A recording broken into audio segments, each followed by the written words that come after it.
Hello दोस्तों, आज के वीडियो में परफेक्ट स्क्वायर रूट का मान निकालने के लिए धमाकेदार ट्रिक्स का यूज किया जाएगा, जिससे आपके सारे डाउट्स क्लियर हो जाएंगे। तो आइए हमारे संग बोर्ड पर बने रहिए।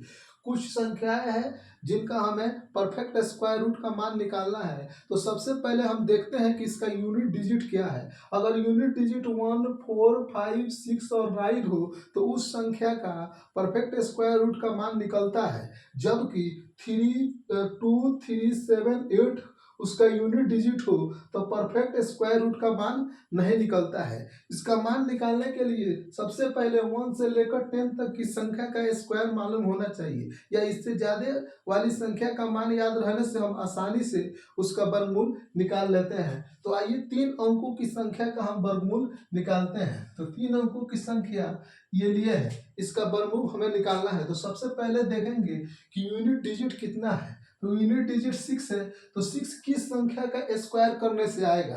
तो 6, 4 और 6 को स्क्वायर करेंगे तो उसका यूनिट डिजिट क्या आएगा 6, यानी 4 का स्क्वायर करेंगे तो 16। ठीक है, और 6 का स्क्वायर करेंगे तो 36। यूनिट डिजिट क्या, 4 और 6 को करने पर क्या आएगा, यूनिट डिजिट आएगा। तो ये 2 अंक कैंसिल हो गया। ठीक है, अब बचा 5।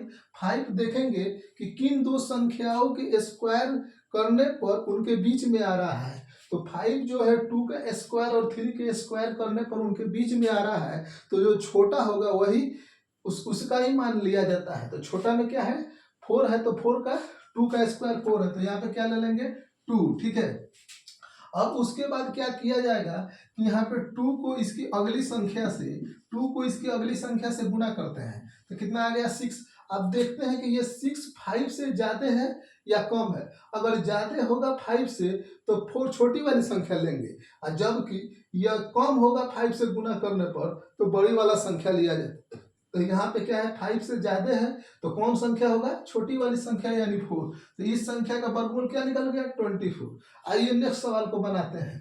यहाँ पे दिया गया है ये सवाल, तो इसका यूनिट डिजिट कितना है 1 है। तो 1 किन संख्याओं को स्क्वायर करने पर, तो 1 को और 9 को स्क्वायर करने पर क्या आएगा, उसका यूनिट डिजिट 1 आएगा, यानी 1। तो कहता है कि एक संख्या अगर हमें मालूम हो जाए तो हम क्या करते हैं कि उसमें कौन सी संख्या जोड़े कि 10 हो जाए। तो एक में 9 जोड़ेंगे तो कितना हो जाएगा 10, यानी एक संख्या मालूम होने पर बिना देखे दूसरी संख्या को हम निकाल सकते हैं। जैसे यहाँ भी 4 अगर हमें मालूम हो जाए तो देखेंगे कि इसमें कौन सी संख्या ऐसी जोड़ा जाए जो 10 हो जाए। तो 6 जोड़ेंगे तो 10 हो जाएगा, या 6 मालूम है तो अगर 6 में क्या जोड़े कि 10 हो जाए तो अगली संख्या निकल जाती है। तो यहाँ पे क्या हो गया, ये दो अंक कट गया। अब बचा 15। अब 50 बचा, तो 50 को क्या करेंगे कि देखेंगे किन दो संख्याओं के स्क्वायर के बीच में ये आ रहा है। तो यानी 7 का स्क्वायर करेंगे और 8 का स्क्वायर करेंगे तो उनके बीच में आ रहा है। तो उससे छोटा वाला जो अंक होगा वही उसका मान होता है, यानी 7। ये कितना 59 है तो कितना हो जाएगा 7। 7 हो गया।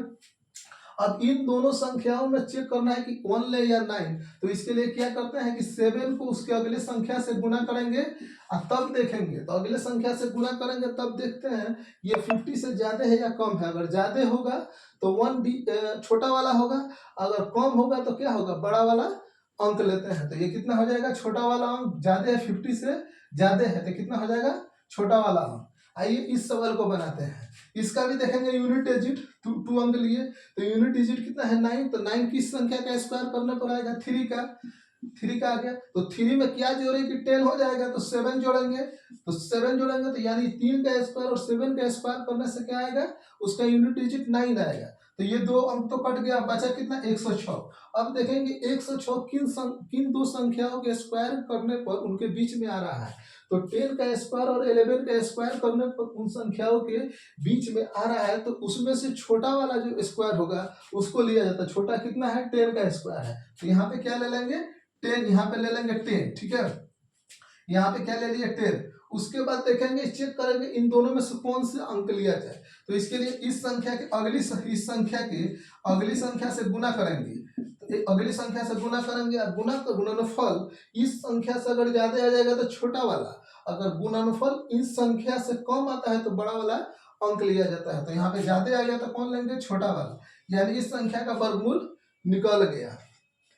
आइए कुछ एक्सेप्शन है, जैसे 1296 का वर्गमूल कितना हो जाता है 36, लेकिन ये इस नियम से नहीं लगता है, हर सवाल में अपवाद होता है।